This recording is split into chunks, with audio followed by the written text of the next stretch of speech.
I'm going to be using an expression that I don't use very often because I find it quite cliche, but I'm going to say it right now, right here, that I think that there is a significant paradigm shift when it comes to startup fundraising that's happening right now.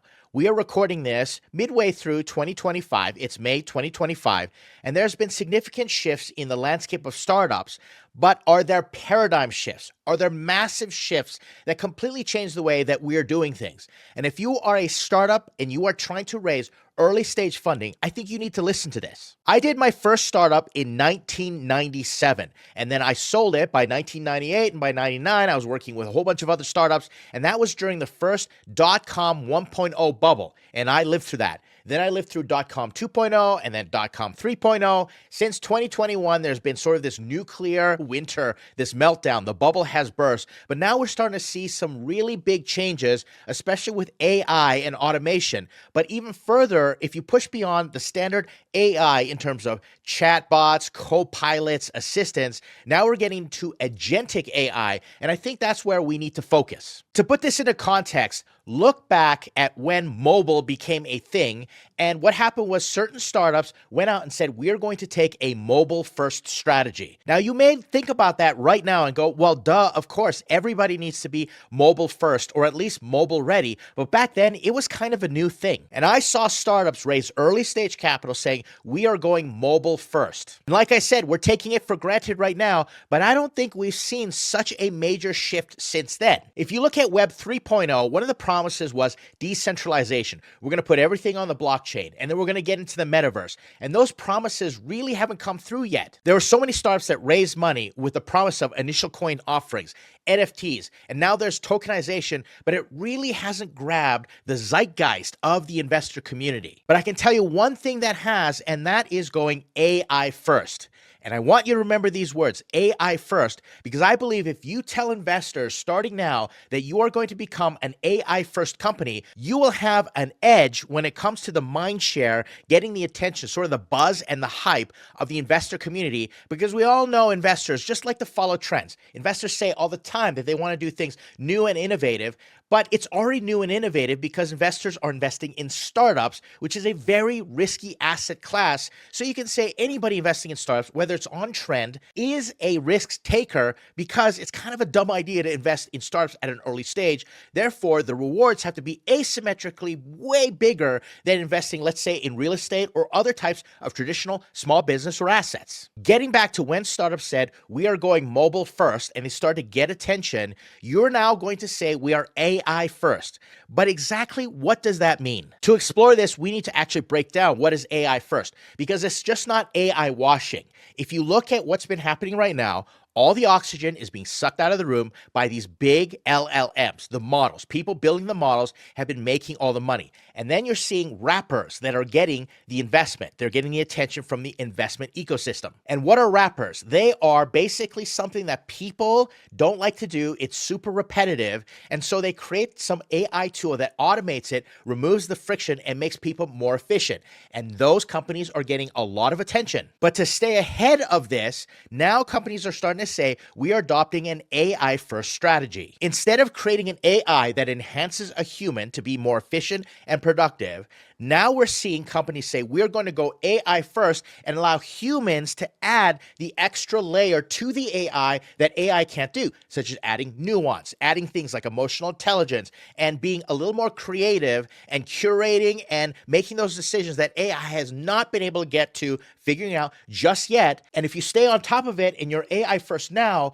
when that wave really hits and you start to see buzz and those investors start to read articles saying, okay, this AI first company really is gaining traction speed in the marketplace, as we're already starting to see hybrids go out there, these investors are going to say, how can I pour money into the next AI first company? Now, before you get too excited, let's drag it back. What does it mean to be AI first?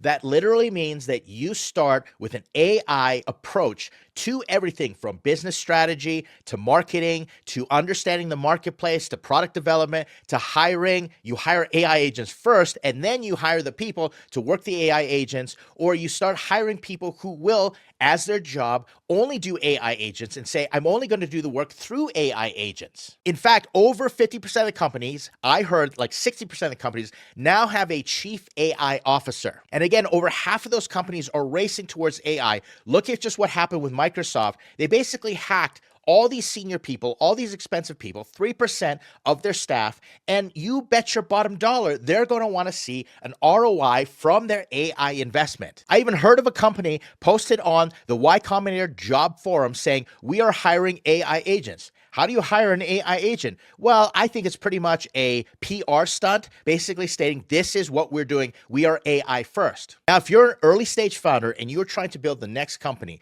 and you want to be 10x better than the incumbents out there, well, what do you really have to do other than go AI first? Now, whether that's going to work or not, I'm not going to be debating this, but I'm seeing startups go out there and say, we are AI first when it comes to our marketing. We're building everything with AI. We're letting AI tell us what we should do in terms of our channels, in terms of the messaging out there, and we're letting AI write everything, create the content, and we're just adding humans to sprinkle on that little bit of spice, a little bit of fairy dust, that nuance that's going to go out there and make it seem human for the rest of the world. And naturally, you'll have so many people resisting this movement, but it's going to catch up to every single one of us.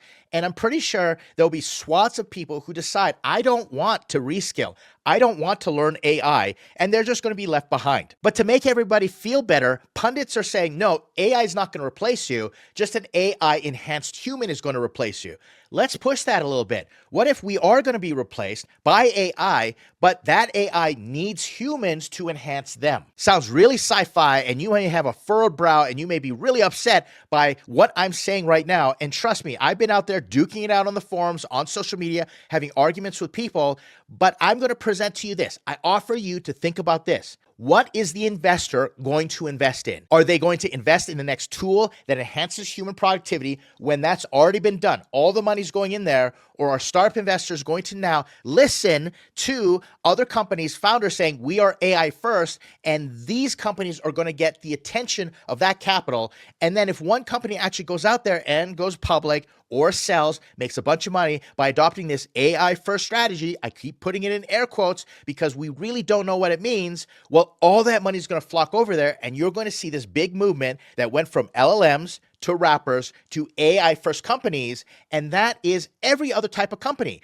Now the capital is going to flood out, it's going to span outwards, ripple outwards to the other types of investments for other problems in different industries, but it will be an AI first approach. Now, just like any trend, just like everybody started putting things on blockchain and they started using NFTs and say, we're going to do a crypto token, or everything went to VR, AR, and now they're calling it XR, extended reality, which I think is really interesting and could be the future. It hasn't had its inflection moment yet. You are going to have to be authentic and legitimate. You can't just AI wash it and say, we're an AI first company and not really live it. You are going to have to put it on the line, and you're going to say, we are living and dying on this hill of being an AI first company. But I guarantee you, you go out there and you get traction by doing that, which could technically be easier if you're hiring all these AI agents and you don't have to burn runway and you've got access to all these tools. You're going to get attention from investors. People have been asking me in the comments on my previous videos when I've been talking about the new mindset and the new trends and the new ways to go and do fundraising, as I've been following what's going on. And I try to keep my ear to the ground or my finger on the pulse of the industry, use whatever metaphor that you want. And I've always tried to be open and transparent and very direct with all of you in terms of what are the trends that I see are going to help give you an edge, raise capital, especially if you're an early stage founder. And I've done a couple things. I've sat back and I've reflected upon what advice that I give now if things have changed. And I've also asked investors how things have changed. And I've come down to this conclusion. The more things change, the more things stay the same. Let's talk about the things that are changing. Everything's going AI. That's where all my previous advice has pretty much gone out the window in terms of how you build, how you go out and pre-sell your products and get distribution. The speed, the acceleration is astronomically different. We are at a completely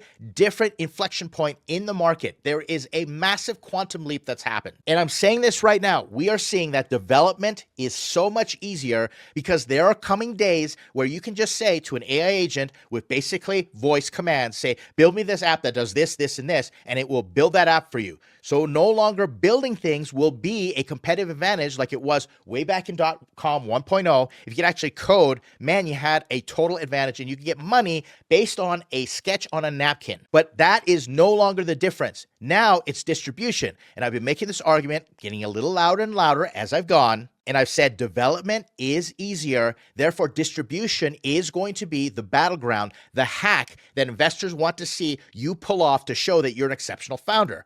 Which brings us back to the things that will always stay the same. Investors will always trust money, their money, to exceptional founders. But the way those founders become exceptional and get attention has supremely changed. There is no difference. It is no longer comparing apples and apples. We're talking about apples and hand grenades. That is how different the market is right now. And if you as a founder, if you cannot reskill or upskill into AI, you are going to be left behind, but there's another shift coming. And I had a very frustrating conversation with a founder who had no clue about how AI agents work right now. And they claim to be a startup founder, claim to want to scale their company to $30 million and wouldn't take the time to learn the skills to even do basic stuff other than use ChatGPT to ask a few questions a few times a week. Literally, the smartest CEOs are telling their employees, you look at your workflows, you look at everything that you do, you look at all the repetitive tasks, and you go out and you start building an AI agent to do it.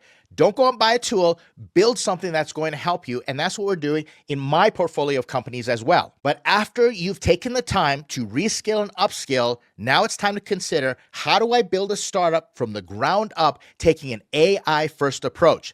Literally working with AI, maybe even thinking of it as like your co-founder. And that's really a big leap for a lot of people. But there are times, I admit, I have conversations with ChatGPT, especially ChatGPT 03, and I start asking questions about the market and what should I do and what would other founders do and what are the competitors doing. And those are conversations that I would have with co-founders or other founders in other startups.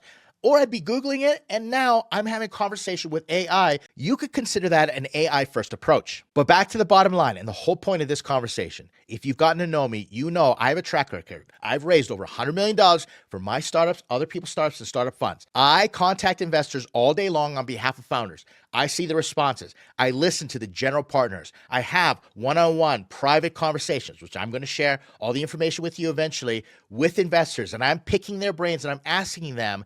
And I know from experience that investors go with the trend. The most recent trend had all the money going to big LLM models like OpenAI was the major contributor to the amount of capital that went into startups. But now I'm going to see if this truly is going to happen. There's going to be a spreading out. There's going to be this dilution of that focus, and it's going to go into AI first companies, not building LLMs, not doing wrappers, but solving other problems out there and building companies in other industries with this AI first approach. I fully admit that this video might age like milk. You might come back in 6 months and say, wow, Ed, that was really dumb. Or you might think I'm a genius. But at least I'm going out there and taking risk and putting it out there for you, and it's for a conversation. I want to hear what you're thinking. I want to hear what you're seeing out there. And if you're an investor, let me know if I'm on the right track or not. And let's continue to educate the startup ecosystem at large, putting it out there so we can build this community and support each other, because we're only going to get better together. And that's super exciting for the next generation of founders. That's it for this one. Thanks for hearing me out. I'll see you in the next video.